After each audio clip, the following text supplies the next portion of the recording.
Bonjour, nous allons vous présenter trois affiches de propagande américaine. Elles nous montrent la mobilisation des soldats et de l'opinion publique.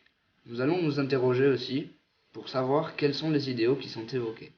Nous allons commencer avec une première affiche de propagande qui se nomme Voilà les Américains, ce que nous rapporte l'Amérique. C'est une affiche qui évoque l'entrée en guerre des États-Unis aux côtés de la France. Elle ne comporte pas de date, mais se situe après l'entrée en guerre des États-Unis et le traité de Brest-Litovsk. Cette affiche nous présente une scène de guerre sur le front. Elle s'organise en deux parties. Au centre gauche, un soldat allemand qui essaye de forcer le front occidental. Il est effrayé par un nombre immense de soldats américains qui lui barrent la route.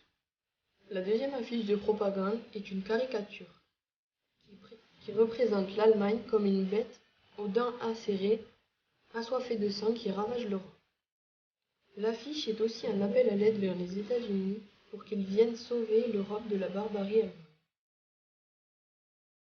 En 1915, les Américains n'ont aucune envie d'entrer en guerre contre l'Allemagne. Ce n'est qu'en 1917 que les Américains entrent en guerre aux côtés des Français. Mais ils sont déjà sensibilisés à ce qui se déroule en Europe. Je vais vous parler de la dernière affiche, le départ de Samy.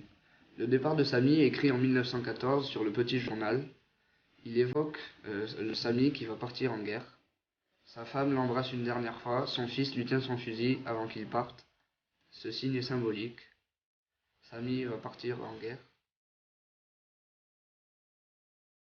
Le but de ces affiches est de soutenir le moral de l'arrière et les combattants en France pour l'offensive allemande. Elle annonce le secours de l'Amérique qui se mobilise.